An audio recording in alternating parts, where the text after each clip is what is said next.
And so as I was thinking about this idea of comfort, my mind went to, okay, how much comfort do we just live in general in our society?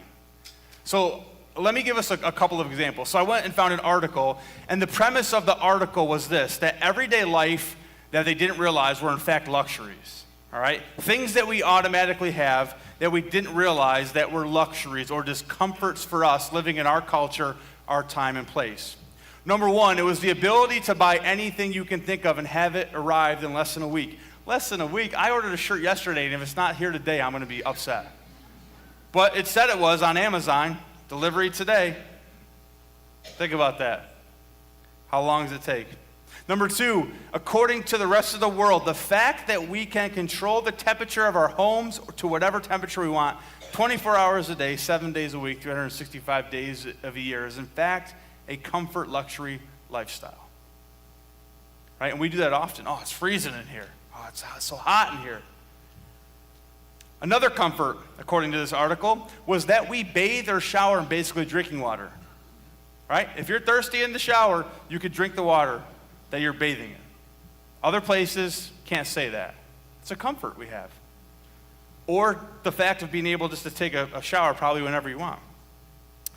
The fourth one was this idea of simply just convenience culture.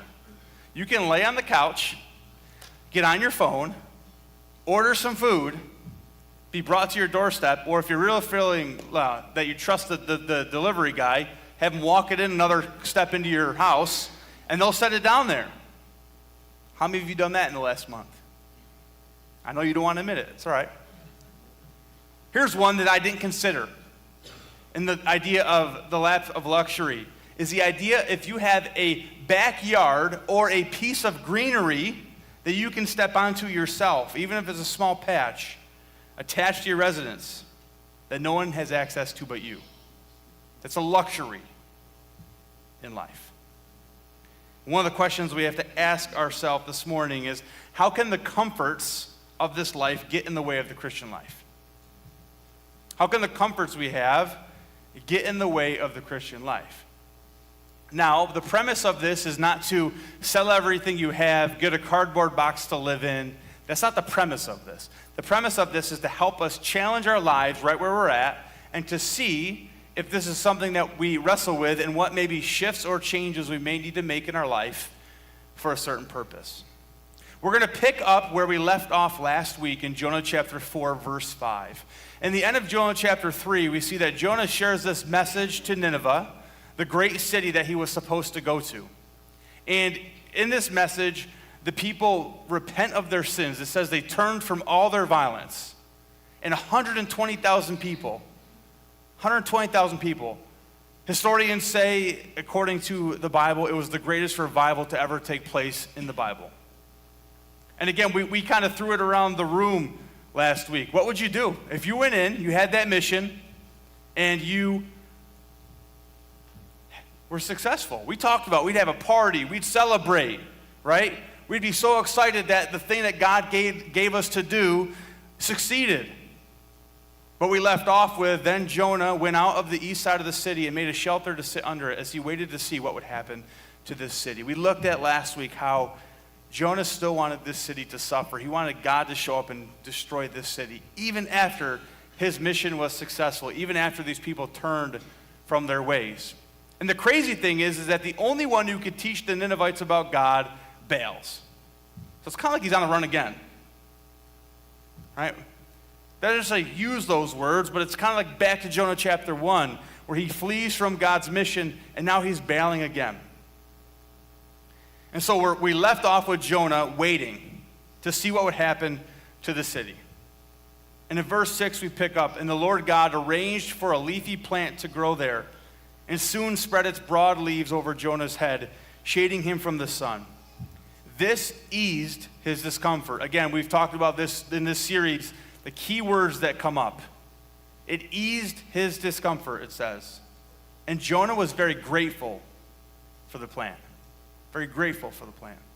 Here's a little picture from an AI rendering of what this might have looked like for Jonah, sitting under this great leaf. Now, in this culture, they'd say you can go and look. If he's in modern-day Iraq, There's temperatures that could reach up to 120 degrees. They have a certain name for a time of year that when you are outside, your skin almost becomes tight and tense because the moisture is being pulled out of it so much. And so again, it's not like he's like, you know what, it's 75, I need to get a little more comfortable. It's like maybe 120. And so this shade is very comforting to him. The shade is very, very cooling for him, a plant with big leaves. And there's two things that popped out from Jonah chapter 4, verse 6. The first one is it eased his discomfort, which means it saved him from his misery. That's what the translation means. He was miserable with how hot he was. Miserable. Maybe some of you get like that. You get a little hot and you become ornery. Start sweating a little bit. Become, right, a little on edge. And that's what it says. This plant that was given to him saved him from his misery. It's kind of interesting. Again, key words. These people were saved from God, but this plant saved Jonah from his misery. And then it says he was very grateful, which means to rejoice. And the interesting thing is when you pull back, you see that in this story, this is the first time Jonah is grateful for anything. Is when he got a plant for just himself. He rejoiced, the word says, because God gave him a plant. Think about that. He didn't rejoice when Nineveh repented, 120,000 people. But in his selfishness and in his comfort, he rejoiced when there was one plant given for just him to ease him from his misery. Think about that. Now here's the thing. If we ended with just Jonah chapter 3, this is a successful story. But this is where the Bible really shows that the Bible is real and raw and open to people with who they actually are and where God meets people. He meets people right where they're at. And it shows that this story is going to end in such a way that you're kind of like, I don't really know what happened to Jonah. I don't know what direction he eventually ends up. And that's not necessarily for us to necessarily know or decide, but it's for us to know that, yeah, life isn't just perfectly easy and plain and simple and walking in a field of roses when you become a believer in Christ. That we wrestle with God and he meets us where we're at. And so again, this right here was meant to paint the picture of, in Jonah chapter 4, verse 1, we looked at this change of plans greatly upset Jonah and he became very angry. So again, we looked at that, we just talked about that from that perspective, that it wasn't that he rejoiced when they repented, he became very angry. And the other interesting thing to think about is, they say Nineveh was like the lap of luxury. It was a comfortable place to live. This is one rendering of what they believe Nineveh might have looked like. So why wouldn't you think he'd be like, you know what? Give me the best 5-star hotel. Give me the best Michelin place where I can have Michelin restaurant. I can have the best food. I'm going to teach people about God. We're going to rejoice. I'm going to live in luxury with you. No, he was so angry, he went out off to the hilltop and he let a plant be what gave him his protection from the sun. How angry and how upset do you believe you have to be? In this case, though, there was no comfort control for Jonah. But what is happening here is God is using a plant to still go after Jonah's heart. We've talked about that all along. Jonah chapter 2, we talked about how God is more concerned about the worker than the work the worker does. And this is what ultimately God's after. God, I don't really think, is saying, you know what, I'm just going to ease your discomfort here with a plant. He's after Jonah's heart, because it says here, but God also arranged for a worm. The next morning at dawn, the worm ate the stem of the plant, so it withered away. There's another whole interesting facet of the book of Jonah that we could talk about, is how God uses his created order to interact with people. He uses a storm, he uses a great fish, he uses a plant, he's using a worm to interact with Jonah. And as the sun grew hot, verse 8, God arranged for a scorching east wind to blow. Here's another thing. The sun beat down on his head until he grew faint and he wished to die. Jonah says again, I think for like the 55th time, death is certainly better than living like this, he exclaimed. And right here, in this moment, God challenges Jonah's comfort. He's challenging his comfort. He says this, is it right for you to be angry because the plant died? Just like he asked the question last week, is it right for you to be angry that I just had mercy and compassion on these people? And he says, is it right for you to be angry that this plant died? Yes, Jonah retorted, even angry enough to die. Anybody ever have that? You go out to your garden, a plant dies, you're like, just take my life now, God. I felt that way with my tomatoes this season, so I want you to know that. Then the Lord said, you feel sorry about the plant, though you did nothing to put it there. It came quickly, and it died quickly. What do you think God is setting up Jonah for? What do you think? What's he setting him up for with this? To get him to see what? His selfishness, right? But he's getting them to see what God ultimately sees in this.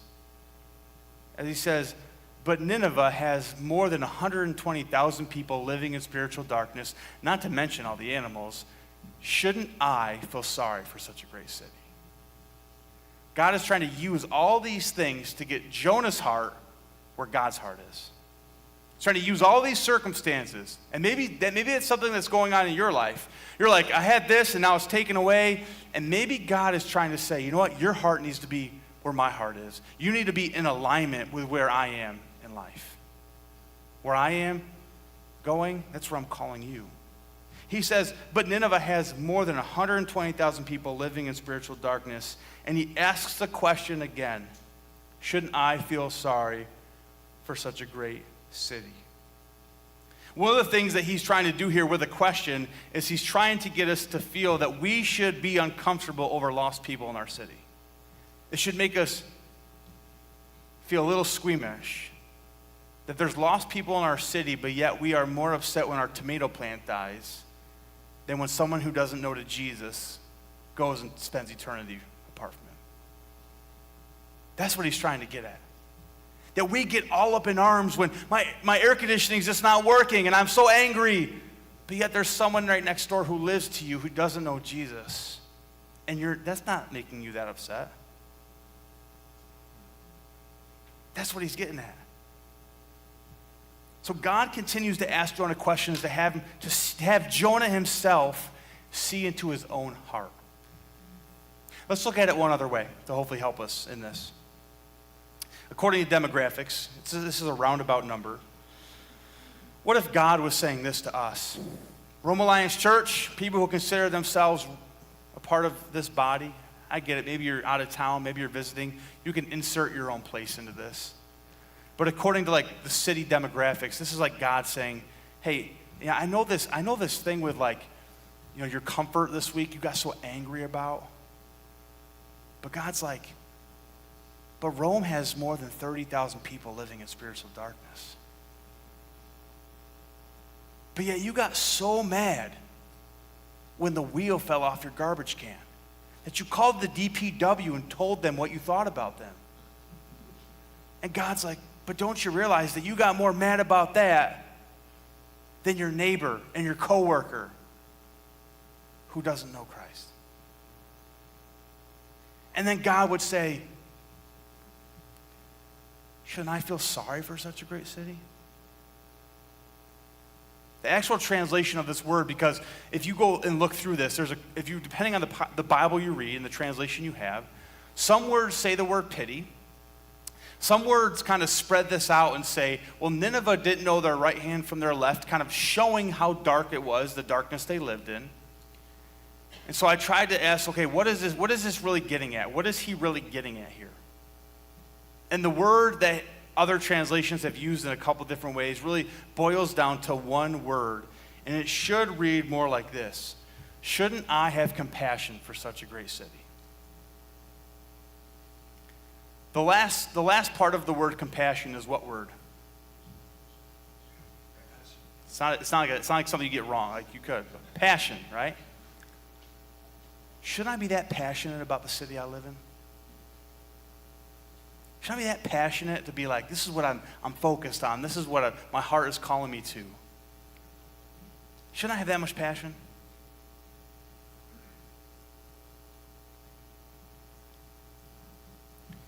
when I saw that it was the word passion, my heart immediately went to Matthew chapter 9, verse 36, where one day Jesus is walking with his disciples, and he says, when he saw the crowds, he had compassion on them because they were confused and helpless like sheep without a shepherd.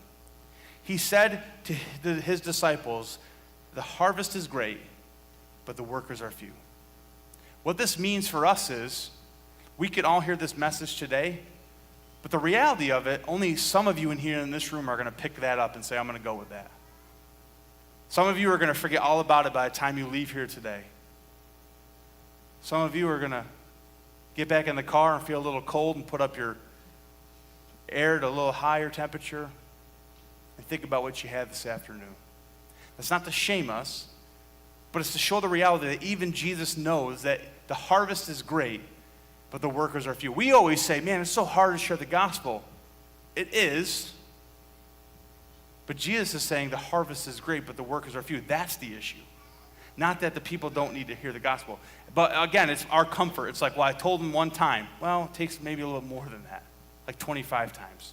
Maybe 5 years of relationship, right? The investment that we want to put into it. Compassion. So one of the questions is how do you view yourself as a believer? How do you view yourself as a believer? I want to get us to think about it in this way. This past summer, we went and visited my wife's dad and wife down in Hampton, Virginia. So right over the bridge is Norfolk, Virginia, and we went and toured the USS Wisconsin, a large battleship, and it's decommissioned now, and you can go and tour it. And at one point, when it was used, it was meant for about 1,100 sailors and maybe a few, about 50, 60, the higher up, like captains and the generals and things like that. At one point, it was needed so much, they basically doubled the capacity of that. And so as I was walking through, I'm like trying to picture in my mind the capacity of that. Especially for me being about 6'4", 6'5", to be like, I don't know how these guys slept in these bunks. Like just rows and rows and rows of bunks. And here's the thing. It was so hot on the 3rd floor of this ship in Norfolk, Virginia, on a 60-degree rainy day, that my kids were like, I need to get out of here. It's too hot here. It was that uncomfortable, even just there. Imagine now, month after month, in these type of places. But one of the questions we have to ask ourselves is, even though it's uncomfortable, how do you view your Christian life? Is the Christian life more like a cruise ship, or is it more like a battleship? That we are here on a mission from God to love the places we live, to love the people we work with, our neighborhoods with, on our sports teams with, in the hallways with, to do that. You can't separate this identity as a follower of Christ. If you truly want to say, I'm going to follow Christ, there's parts of our life, right, that yes, it's a battleship. So then I also ask myself the question. Helps you just kind of peer into my brain a little bit. So I ask myself the question, so if we live too comfortably, does that get us in a certain pattern or style of living that we don't even realize it? So as I researched that, I came up for 6 things, basically from the side of psychology and behavioral research. Here's 6 things. If you live in comfort, and that's what you're doing. So sometimes we don't realize that's what we're doing. It's just what we do. Other times we do that without it. Again, we're like, oh, it's too hot, turn it down. Too cold, turn it up. And we're pursuing comfort a lot. 6 things. Number 1, you may avoid taking risks in life if you pursue comfort. It becomes into your brain. It becomes into how you think. The second thing is you may not try new things, right? It just may be a little uncomfortable. Think about that. Maybe even right now you're debating, do I go downstairs for coffee?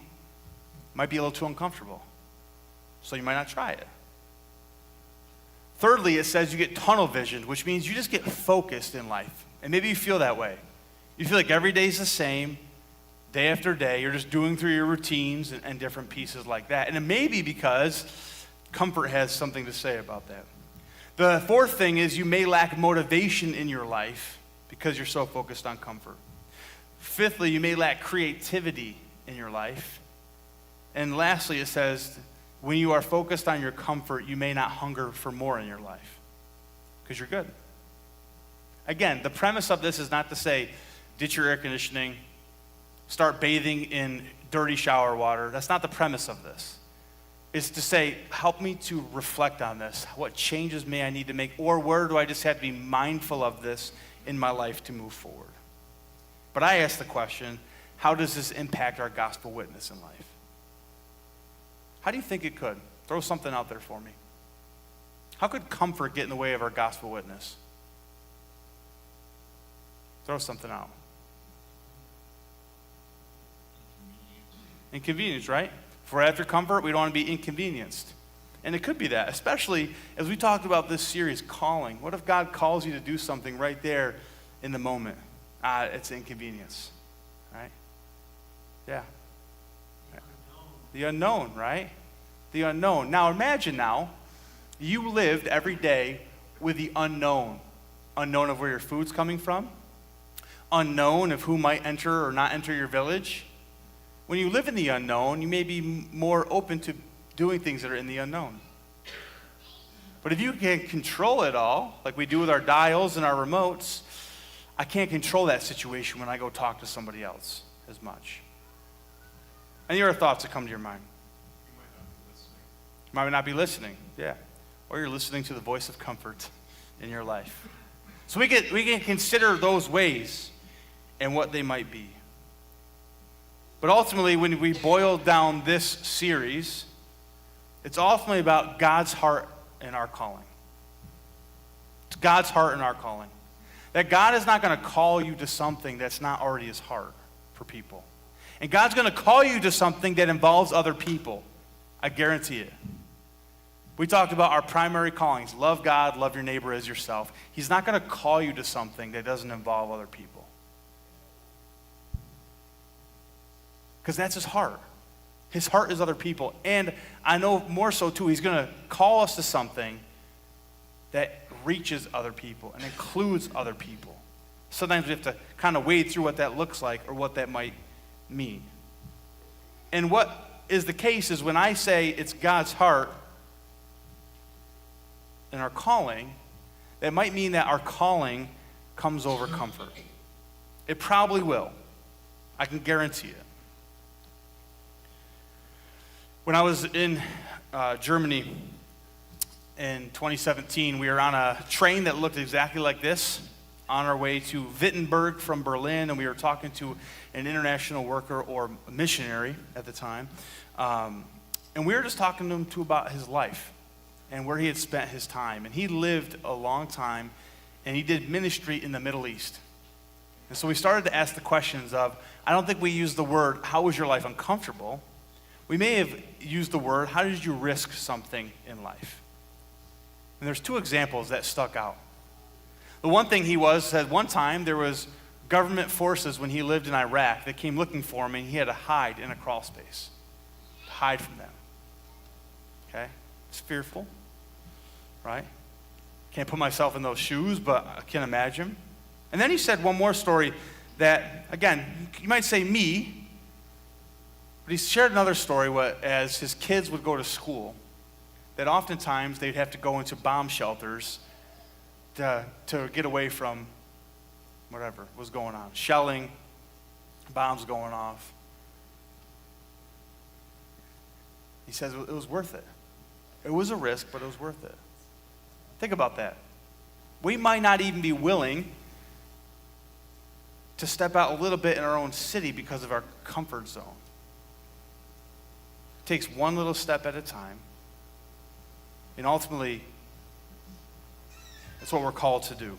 So this week, as we close this series, number one of the greatest things we are called to do, as we've kind of come back to, is the call to show compassion.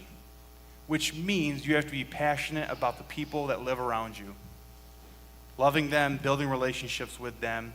And some of our comfortability in our culture is I pull the car into the garage, close the door, walk inside, and I don't have to interact with other people if I don't want to. That's our comfort, right? That's our comfort zone we can kind of create for our own lives.